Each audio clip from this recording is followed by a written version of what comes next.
Good evening, everyone, and welcome to our virtual event. My name is Darcy Lazard, and I'm the chair of the Trinity College Divinity Association. I will be this evening's moderator and host for our virtual session, and I welcome you all. It's wonderful to have you here. The topic for this evening is hope and the reality of interdependence, and we are very pleased that the Reverend Dr. Christopher Brittain is sharing his thoughts with us this evening. Just before we begin, I would like to cover a few items. The first is to improve your viewing experience. We recommend you select the speaker view versus the gallery view, which is located on the right top corner of your Zoom screen. Secondly, we have muted everyone for the purpose of this presentation. That said, at the end, when there is a Q&A, you will have an opportunity to reflect in if you would like to. As mentioned, following Dean Brittain's presentation, we will have a little bit of time for audience questions. And if you have a question, what we would ask is that you raise your virtual hand, not your real hand, but your virtual hand, and we will unmute you so that you can ask that question. Tonight's presentation will be recorded and available to watch again later at another date. Now that we have the housekeeping items covered, it is my pleasure to introduce to you tonight's speaker, the Reverend Dr. Chris Brittain, who is the Dean of Divinity and the Margaret E. Fleck Chair in Anglican Studies at Trinity College. He has been in this position since the summer of 2017, after serving as Professor of Social and Political Theology at the University of Aberdeen, Scotland, where he was from 2007 to 2017. And as well, he was Assistant Professor of Systematic Theology at the Atlantic School of Theology in Halifax, where he was from 2002 until 2006. Professor Brittain researches relations with Professor Brittain researches relations within the global Anglican Communion, modern Christian theology, and theological response to disaster and terrorism. I think I am really looking forward to what he has to share with us this evening. Welcome, Chris. I'll turn it over to you.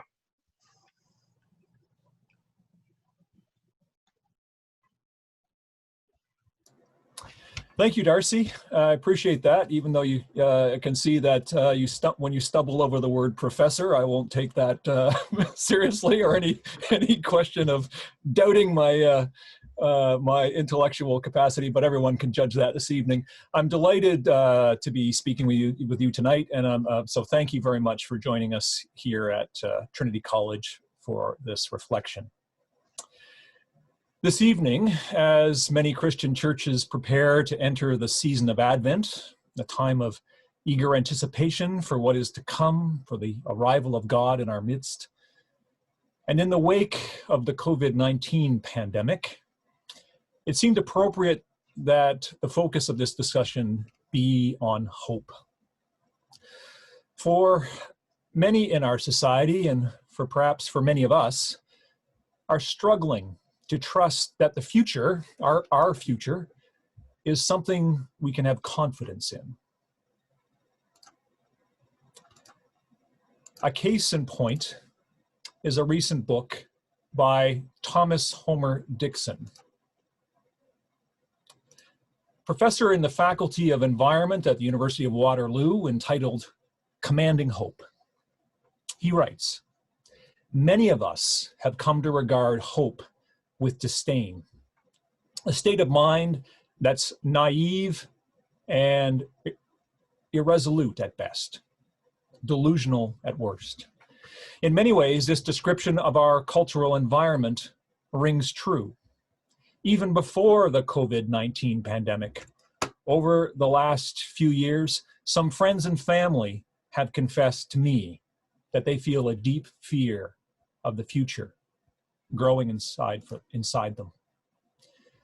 Studies of younger generations, millennials, and preceding them, Generation Z, or as yesterday's Toronto Star referred to them, Generation Distress, suggest that young people often report that they have a dim view of their future prospects in the face of perceived decline in the number of employment opportunities, rising political tensions, a dark side to technological developments, and perhaps chiefly a looming climate crisis.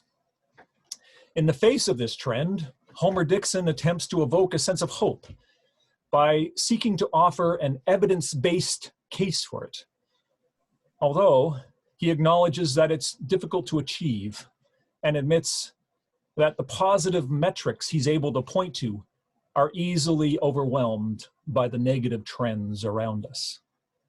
And so my basic impression of Commanding Hope is that it lives up to its title. Homer-Dixon does seem to be trying desperately to command us to hope, despite finding little evidence to base it upon. One of the difficulties of this book and others like it is that it seems to me they have trouble distinguishing between hope and optimism. When a writer for a popular magazine interviewed me about Homer-Dixon's book, he emphasized that he wanted me to provide him with concrete examples of good things in the world that might demonstrate that there's reason to have hope. But such a cost-benefit approach to thinking about the future, adding up the things we consider to be inspiring, then subtracting the things we find discouraging, has, it seems to me, more to do with optimism than hope. The word from Latin, optimum, meaning the best, suggests that optimism expects the best possible outcome from a situation. The word hope is more relational in its emphasis than calculative, which the Latin word spero suggests in the way it invokes connotations of a sense of confidence and trust. The Latin poet Cicero's motto, dum spiro spero, captures what I am pointing to here. While I breathe, I hope. This evening, the main point I intend to emphasize is that living with hope is quite distinct from the calculations of optimism. To do so, I'll suggest a link between the hope I think we're called to live with in these times and something the current global health pandemic has clearly brought into view: our interrelatedness and our interdependency with one another. And while I'm not 100% optimistic that I'll convince you, I am hopeful. Before diving into the argument, I think it's helpful to first clear away some potentially distracting dimensions of our current circumstances during the COVID-19 pandemic. First, as we lament the conditions of our new normal and yearn for the return of the way things were, let's not ignore the fact that the old normal wasn't all that great. Sure, for some of us, people like me, admittedly, we were able to get along with our lives without too much bother, if we didn't pay much attention to what's going on around us. But many of the most significant challenges, injustices, and inconveniences that we focus on now in the midst of the pandemic have been in full view among the majority of the world's population for quite some time. Second, let's notice a challenge we're confronted with psychologically and emotionally, and I suppose spiritually, while wrestling with optimism and hope. Because when it comes to the future, our imagination tends to go backwards instead of forwards. We imagine the future on the basis of our past, through a lens of nostalgia that recalls the past through rose-colored glasses. For example, as I age, I sometimes recall with longing the vitality of the body I had in my high school years, without pausing to remember the emotional confusion and turbulence that also characterized that period of time. And so when I wish that my future body might be more like my 17-year-old body, what informs my imagination are only my positive memories of that past experience, not its negative, painful elements. Similarly, when Christians today often look back to what the church was like 70 or 80 years ago, and recall it being impressively full of people and enjoying substantial cultural influence. We long to return the contemporary church to such heights, even as we bracket the colonial imperialism that era of Christianity also represented, and without questioning the motivations that many sitting in those pews had for being seen to be associated with an institution linked to power. As the public outcries of the Black Lives Matter movement this past summer highlight, and as Indigenous and Inuit peoples in Canada have been urging us to recognize, the old normal is nothing we should be aspiring to return to. So, although we might be feeling optimistic about recent announcements that 3 promising new drugs are close to being available to help fight the virus, I hope we will not adopt the attitude captured by a political cartoon in yesterday's Hamilton Spectator newspaper. The cartoon portrays a conversation between a couple completing a crossword puzzle. A woman asks her partner, "What's a 7-letter word for to give hope to?" Her partner answers, "Vaccine." So as optimistic as it may be reasonable to feel about the coming drug treatment, let's not equate this with the deeper hope we are called to embody within the present moment. So with these considerations in mind, it's time to outline the 3 main points I'll make this evening. First, attentiveness is the path towards hope. Second, fear of losing control is a sign of hopelessness. And third, hope overcomes our expectations when we embrace the reality of interdependence.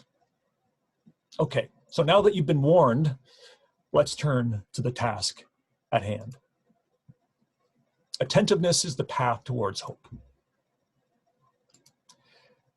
The French Jewish thinker, Simone Weil, suggested that at its most basic, morality is a matter of our attention, not our will. So rather than focus on our individual decisions over whether this act is right or wrong, more fundamental to our moral living is the extent and ways in which we pay attention to what exists outside ourselves.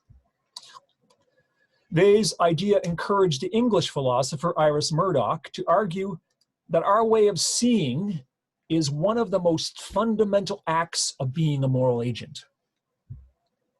She argues that one only truly pays attention to the world and to others when we look at them with a just and a loving gaze. It's only when we see another human being as justly and lovingly that we're able to see them as they truly are. Okay, why should we take Murdoch and at her word for this? And what difference does it make? It's helpful to work backwards from what this implies. How might we understand the idea that if we don't look at the world justly and lovingly, we don't see it for what it really is?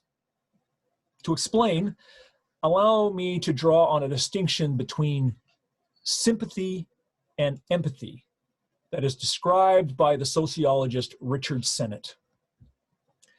He refers to a phrase made famous by former President of the United States, Bill Clinton, "I feel your pain."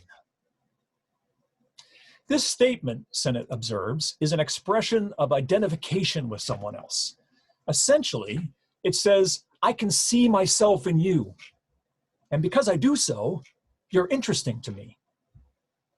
This is what Sennett defines as sympathy.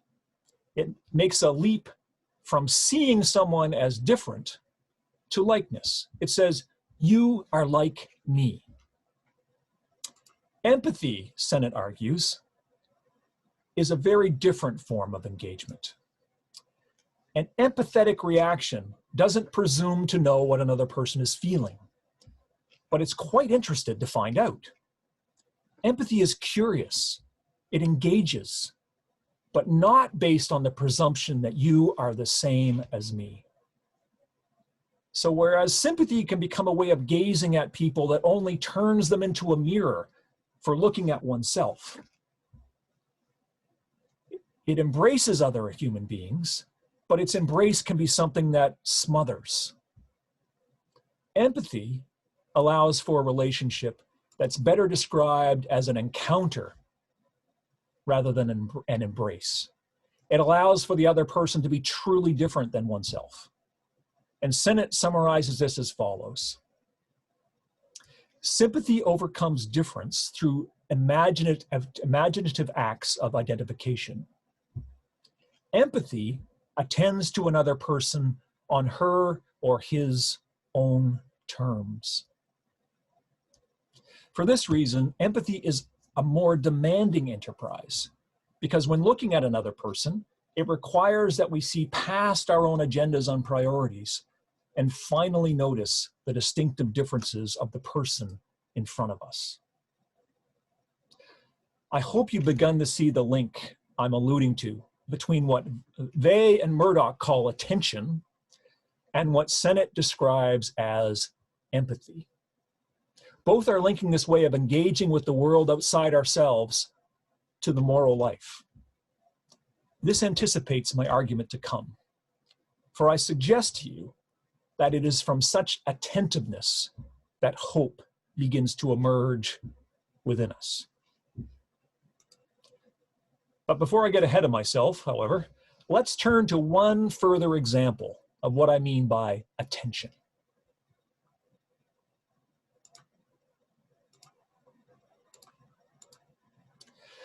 Now, if Facebook is any indication, almost everyone I know who lives in the global north is currently watching the Netflix drama, The Crown. As you may know, the series portrays the post-war royal family in Britain, based loosely on historical events. In the current season, don't worry, there's not going to be a lot of spoilers. I won't tell you everything that's going to happen. But in the current season, during one scene, Queen Elizabeth meets privately with the British Prime Minister, Margaret Thatcher. Uncharacteristically, the Queen, played by Olivia Colman, expresses an opinion on the state of the country. She asks, if people are struggling, do we not have a collective duty to help them? What of our moral economy?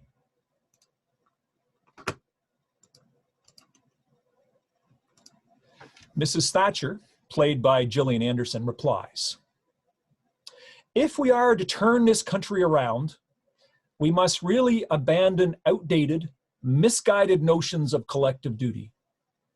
There are individual men and women, and there are families, self-interested people who are trying to better themselves.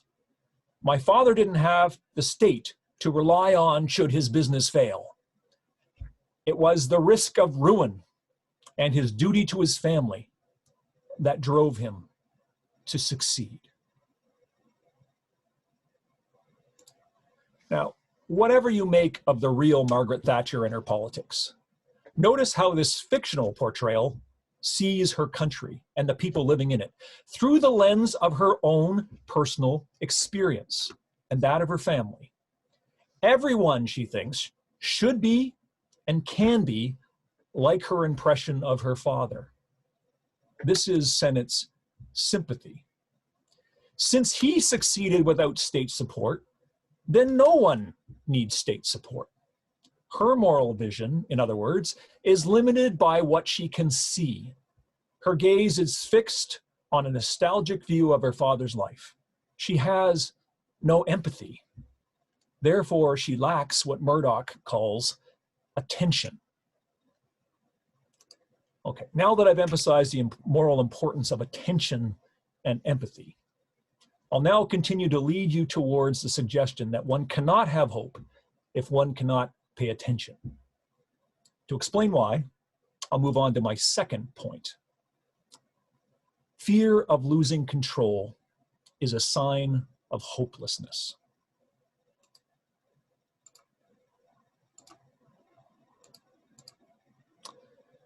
Since we've already started talking about the crown, let's start there to develop this second idea. Note the way the Crown's version of Mrs. Thatcher criticizes any notion of collective duty or responsibility. In her radical individualism, there are only individual people and individual families. And as the real Margaret Thatcher once argued, there's no such thing as society. Now, when the British Prime Minister made this statement, she was perfectly aware that our country was made up of a very large grouping of human beings.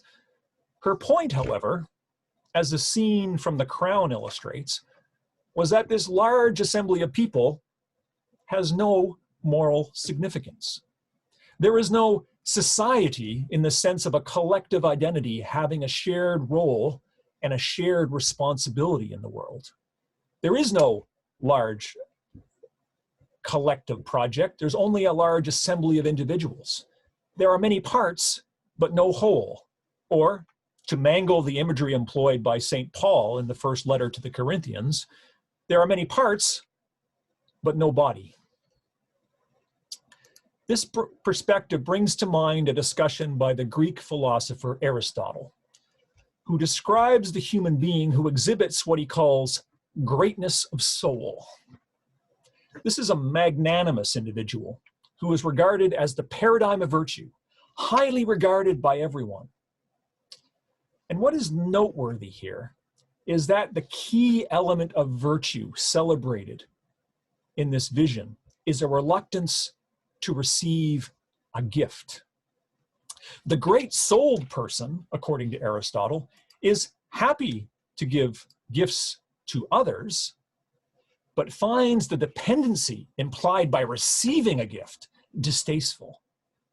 A characteristic of the great-souled one, Aristotle writes, is never to ask help from others.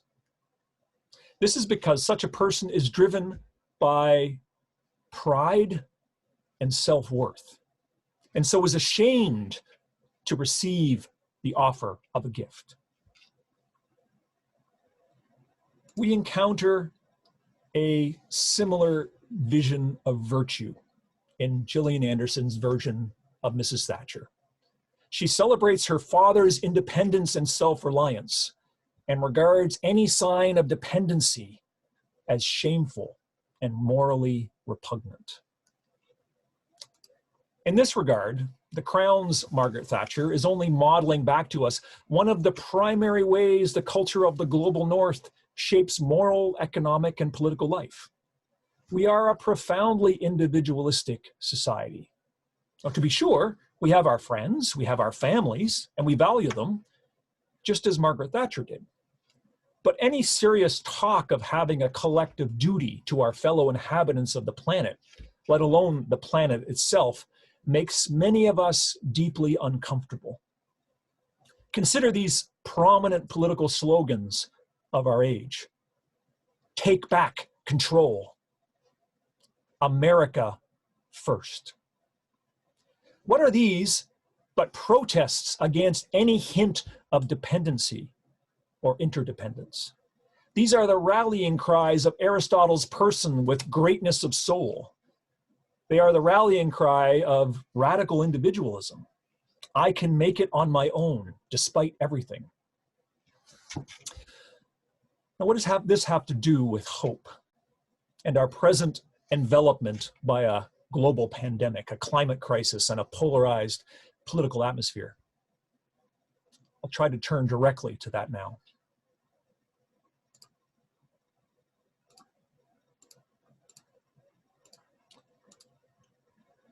The philosopher Peter Sloterdijk argues that the contemporary world has arrived at a point where we can't deny any longer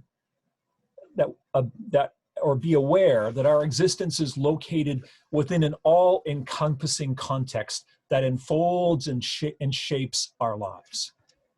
He describes this reality through the metaphor of a sphere. We all inhabit a common sphere that it shapes our existence together.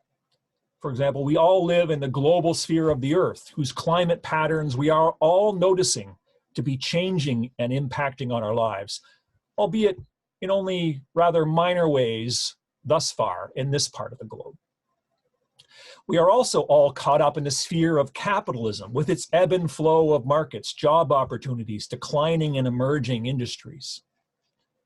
And we're all increasingly embraced by the sphere that is the power of new communications technologies, the internet, social media, artificial intelligence. All of these things impact on all of us, whether we like it or not. Sloterdijk argues that such spheres, or spaces of coexistence, illustrate the extent to which our individual lives are now profoundly interrelated and contained within a shared environment. As he describes it, our true state of being in the world is an ecstatic entwinement of the subject in a shared interior. We are enveloped together in a common sphere of being. And we are becoming increasingly unable to ignore this fact as we inhabit a global village. And if we ever need an example of this, what could be more striking than a virus which first emerged in a corner of China has been able to spread rapidly across the globe and interrupt most societies of the planet, now unfortunately even including the Atlantic bubble. We can try to shut out the rest of the globe, but we seldom are unable to extract ourselves from the web of relationships that we're immersed in. Now, such an understanding has, of course, long been emphasized by indigenous and African peoples, by environmentalists, and I would suggest by the major world religions. Yet, for centuries now, Western culture has been pushing aggressively back against this sense of being dependent on others, as it has emphasized individualism and autonomy at the expense, often, of collective identity and responsibility. Now, that it emphasized individualism for some very good reasons we should cherish, doesn't offer us much consolation when our insistence on the dignity and independence of the individual tips over into a radical form of isolation and loneliness, which we're starting to see. Take back control. My country first. A radical expression of this tendency is portrayed in a play that appeared in the beginning of the Second World War, No Exit, by the French playwright and philosopher Jean-Paul Sartre. In this drama, 3 recently dead people find themselves occupying a single room in hell. They had each expected that the afterworld would involve torture devices and burning flames and similar nastiness. But instead, they find themselves together in a rather nicely furnished room. Gradually, though, the characters begin to realize that they have been placed together to make each other miserable.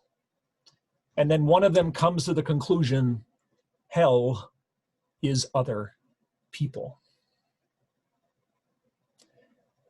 This perspective displays not only a total lack of optimism, more deeply, it is an expression of utter hopelessness. It surpasses even the problematic sympathetic gaze towards others that Sennett criticizes. Instead, others being valuable only to the extent they're like me, in Sartre's play, my fellow human beings are now objects of terror. As such, there cannot even be some cost-benefit analysis in my attitude towards others and to think about the future. There can only be distrust, avoidance, and isolation. And this is the opposite of hope. It is hopelessness and perfect loneliness. The push and pull between independence and dependence has been brought into very clear view by the COVID-19 pandemic. In the context of this global public health crisis, modern culture's celebration of individual and freedom have run headlong into the fact that the isolated person relies on a web of relationships for their very existence.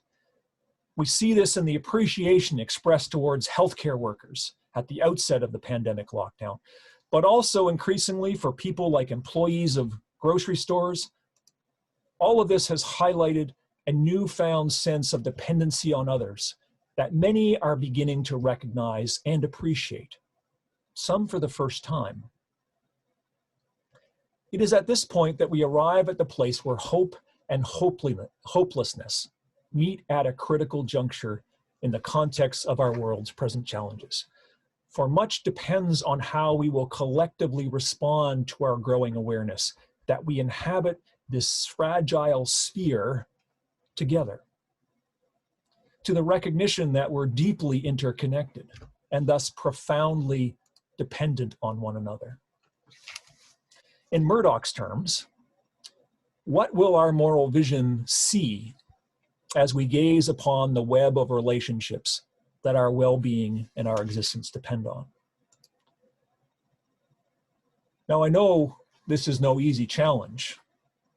I feel this dilemma deeply every time I step onto the TTC and take the subway home and notice that a few of my fellow passengers aren't wearing masks. Or when I go to the grocery store and I try to navigate the aisles while maintaining a reasonable distance from the people scrambling to reach the bread flour before I do, some of whom don't have their masks above their nose. Are these experiences enough to convince me that hell is other people? Or will the regular witness of the majority of my fellow residents who are trying to follow public health regulations or who are working hard to keep vital services running, will they remind me that our fellow human beings, our neighbors, are as invested in getting through this as I am? You see, I think that which of these two options we adopt, deep distrust and resentment, or gratitude and appreciation, is not merely a decision we can make on the basis of a cost-benefit analysis. On this point, Homer Dixon is right. A metrics-based attempt to calculate whether or not we can have hope in one another is futile. Counting how many people are following public health and how many aren't won't help me arrive at hope. At the same time, it seems equally futile to me to command ourselves to feel hope. So where does this leave us? This takes me to my third point. Hope overcomes optimism when we embrace the reality of interdependence.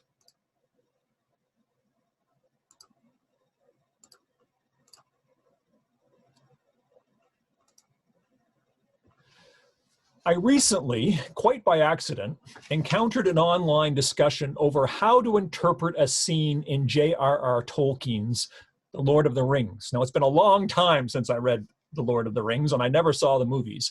But for those of you not familiar with this famous fantasy novel and now blockbuster movie series, it's the story of the mythical world of Middle-earth, full of elves, giants, sorcerers, and hobbits, all of whom are caught up in a great battle between good and evil. The scene that puzzled the online discussion group that I stumbled upon involves a situation in which one of the heroes, Aragorn, is reflecting on a perilous situation others find themselves in. He is concerned because he's just discovered the weapons that some friends have hidden to avoid provoking a marauding band of orcs, monsters. And realizing that these people are now defenseless, in the face of danger, Aragorn says this: well, now, if they still live, our friends are weaponless. I will take these things, hoping against hope, to give them back. And what puzzled the members of this online forum discussing this quotation is the phrase, hoping against hope. As one person wrote, I've heard this expression on occasion. It doesn't make much sense to me. I've never heard someone say, for example, seeing against sight, or fearing against fear. Another comments, "You're right, it's weird. I have absolutely no way to defend or support that from a grammatical perspective." One person, perhaps trying to move the conversation forward, offers a possible solution. Maybe it's that if you have nothing, all you can have is hope.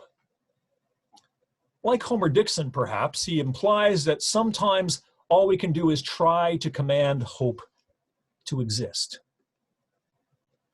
What this forum misses, of course, is that the curious phrase, hoping against hope, is drawn from a particular place. Of course, Paul's letter to the Romans, chapter 4, verse 18 and following. Here's the Revised Standard Version's translation of the relevant text.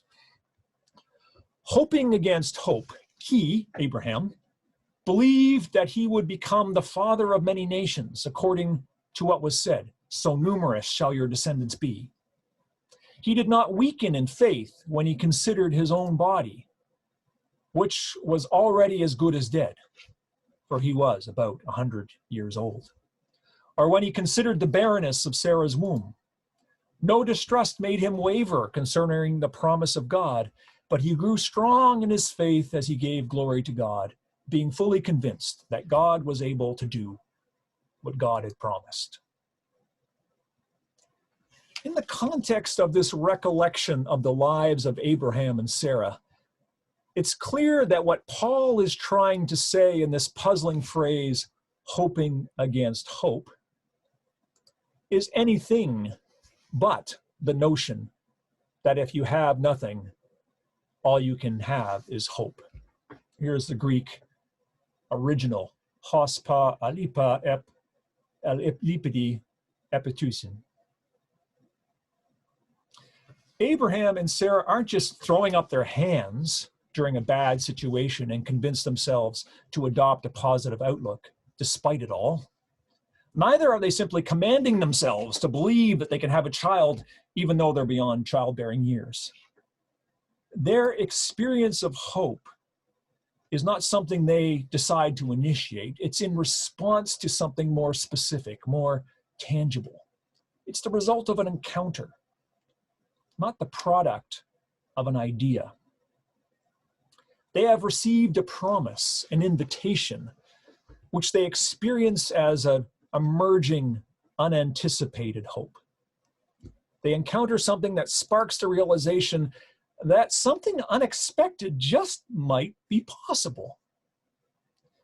For this reason, I think it's appropriate to highlight the double meaning of the Greek term elpia, translated here in our text as hope, which can mean both a positive hope in a specific object of attention or something more general, a more general sense of expectation.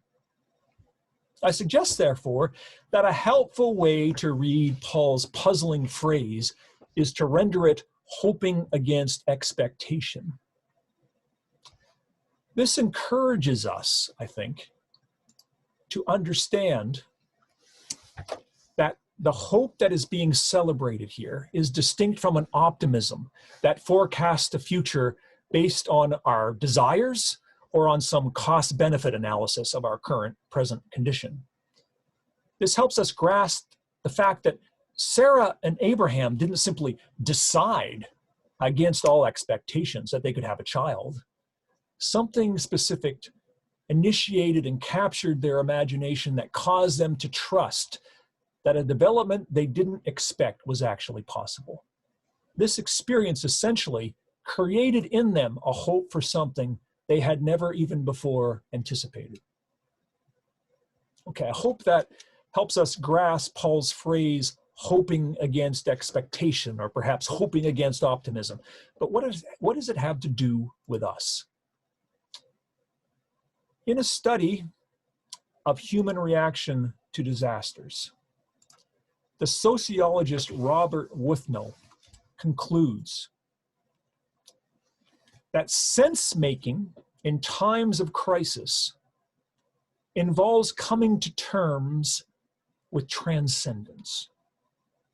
What does he mean by this? sense-making in times of crisis also involves coming to terms with transcendence. When disaster forces us to acknowledge the basic fragility of the human condition, we're led to ask ourselves what it means to be human. And this is not a decision we simply make. We are largely compelled to wrestle with this question. Fear and shock, with no emphasizes, activate neural responses in our brain that try to organize information and experiences into patterns that help us strategize about what to do next. Part of this process involves making sense of what's going on, putting it in a larger framework. As with no rights, a rupture in daily life requires people to think about their place in the cosmos. In other words, using terminology employed by Simone Weil and Iris Murdoch, a crisis often makes us pay attention, become more deeply attuned to the world outside ourselves. This explains why we often hear people experiencing a disaster or a crisis say things like, "After this, the world will never be the same," or "My life has changed forever." They've been interrupted in a profound way. And so now they must come to terms with this sense that the universe isn't behaving in the manner they expected. This is the flash of recognition that many of us have briefly glimpsed through the cracks that have opened up in the sphere that was our pre-COVID-19 existence. Fleeting. We are being encouraged by recent events, yet again, to become more deeply attuned to something that surpasses our own individual agendas and priorities, to notice in a deeper, new way that we are interconnected to one another and dependent on each other. We can see this now more clearly, that we need each other for the safety and well-being of our healthcare system, for the food supply that arrives week after week, somehow, on the shelves of the local grocery store. We rely on our teachers to educate our children, on garbage collectors to keep our homes from getting overwhelmed with waste. We rely on the planet to provide all of these resources that our well-being requires. As has been said in many poems and love songs, you don't know how much you will miss something until it's gone. What we might notice here in this moment of transcendence, this moment of breaking in, of a recognition that we're part of a web of relationships far beyond ourselves, is an experience that resonates with what Paul describes in the lives of Sarah and Abraham, the encounter with a promise, the glimpse of a possibility for a future that wasn't previously on our horizon. In other words, it makes it possible for us to hope against hope, or better, to hope against our prior expectations. Something we hadn't anticipated seeing or realizing has come into view. And as they and Murdoch remind us, seeing something differently can reshape our moral identity. This experience of hope is not a clinging to some fantasy world, and it's got to be distinguished from optimism and pessimism. Optimism sometimes gets reduced to the conviction that everything will be fine, and such a position is either naive or a luxury option only for the rich. Pessimism, which presumes that everything will just be terrible, is merely the mere opposite of optimism. As such, it implies that we should sit back and do nothing, which again is really only a viable option for the wealthy few. When we are attuned to our interdependence with our neighbors, however, we find ourselves encountering an emerging awareness that our future could just surpass our expectations. We glimpse a new unforeseen possibility. We can start to see perhaps our future more justly and more lovingly, and thus can see it more truly. Hope, clear-eyed, rational, and compassionate, acknowledge that the outcome of the future is uncertain, which provides us with a basis for efforts to try to change what is to come. This is the moral challenge that confronts each of us in the wake of COVID-19. Will we luxuriate in optimism, take refuge in pessimism? Will we nostalgically, long for a return of the old normal? Or will we recognize the possibility of hope that is in our midst by embracing a deepened sense of our interrelatedness and begin to reshape the society in which we live. Although we can't manufacture a sense of hope merely on the basis of empirical metrics, there is evidence that the majority of people across the globe have responded to the pandemic crisis with more solidarity and care than resentment and cynicism. The essayist Rebecca Solnit argues this: in disasters, most people are altruistic, brave, communitarian, generous, and deeply creative in rescuing each other, creating the conditions for success of survival. May it also be so during this pandemic. And a recent study concluded that given a choice, the British people prefer compassion and kindness over economic stability. There are signs and grounds upon which to build momentum towards meaningful change. When our present lockdown eventually begins to loosen, these will be the choices confronting us. Will we seek to patch over the ruptures of our former collective way of life, or will we respond to that horizon which lies beyond ourselves, which we've had the opportunity to glimpse more fully during this challenging period? Will we learn to better embrace our vulnerability and interdependence?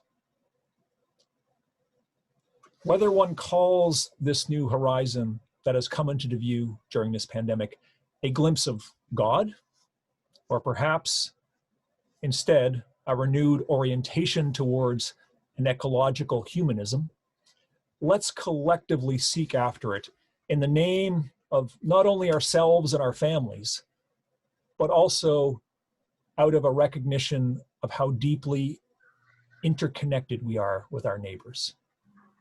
We don't have to command ourselves to hope.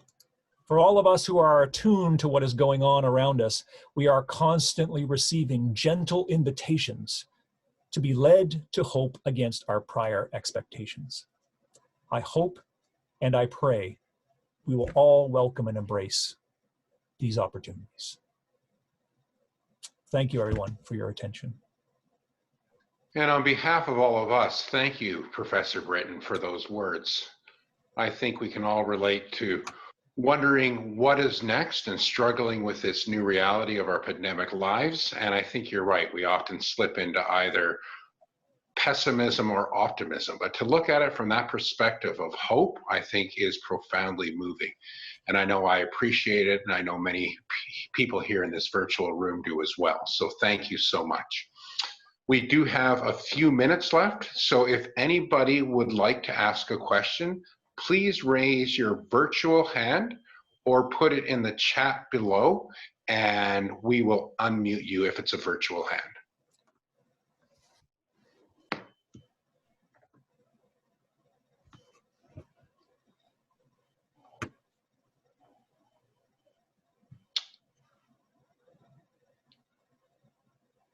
I do not see any virtual hands, which is surprising. I know it's a group that thinks a lot, so there should be a thought or two or a query out there.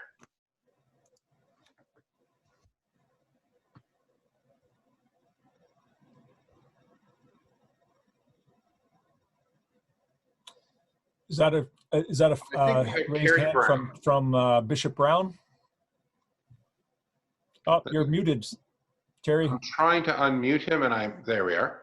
Terry, I've been doing some work on, I'm in Australia, hoping to come back on the weekend finally, but doing some work on Solomon Islands and Pacific history, and came across an index of what's it called, the levels of disaster-prone countries. And the top four, I believe there's something like Vanuatu and Aruba and Tonga and the Solomon Islands, and with constant disasters in terms of earthquakes and cyclones and all sorts of political disorder and whatnot. Yet on some of the so-called happiness scales that you also see in terms of interviews with people, it's interesting that those countries also rank quite high on the happiness scale in terms of there are countries that are deeply interactional, relational in terms of relationships, mutual support, and so forth. Vanuatu survives cyclone after cyclone, earthquake after earthquake. Same with Tonga, same with the Solomon Islands, and so it kind of supports what you're saying in a sense that societies and cultures that have to deal with disasters on a regular basis, like constant earthquakes, frequent tsunamis, constant cyclones, that a sense of interdependence is developed, and people are able to get on with their lives. And whereas so often in the West we have done anything we can do to prevent disaster, or we live in places that don't have natural disasters so much, and that tends to go along with individualism. So I think there's a funny sort of relationship between a certain level of happiness in more disaster-prone countries. Now, maybe that's very romantic and whatnot. Bangladesh is another country which has all sorts of problems, but on the other hand, the level of mutual support within those countries is quite high, and the interdependence. So it's just a comment, if you have any comments on that. Thank you for that. I do hope it sounds to you and to others like that's supporting the general point I'm trying to make. I'm trying to link hope, not with, let's add up all the good things and subtract the bad things, but it's very much linked to not only noticing our interdependence, but appreciating it, but embracing it, because it's a radical individualism that becomes such a sense of loneliness that and self a focus on oneself that it's hard to resist calculating all our individual wins and gains, and that kills our hope. Whereas noticing that there's more to life than just me, right? And and the loved ones who are kind to me, right? There's something beyond my agenda and priorities is not only something it's good for us, it's good for our world, but it's something that not only provides meaning, it also fills the possibility of the future with hope, right? And without that sense of being interconnected and embracing that, and we embrace it because we know and accept that reality is more than myself and my little circle. That's what leads to a meaningful sense of engagement. So that if, unfortunately, disasters are happening, and of course that area, the South Pacific would be one of the places that is experiencing more immediately the consequences of climate change in the current moment.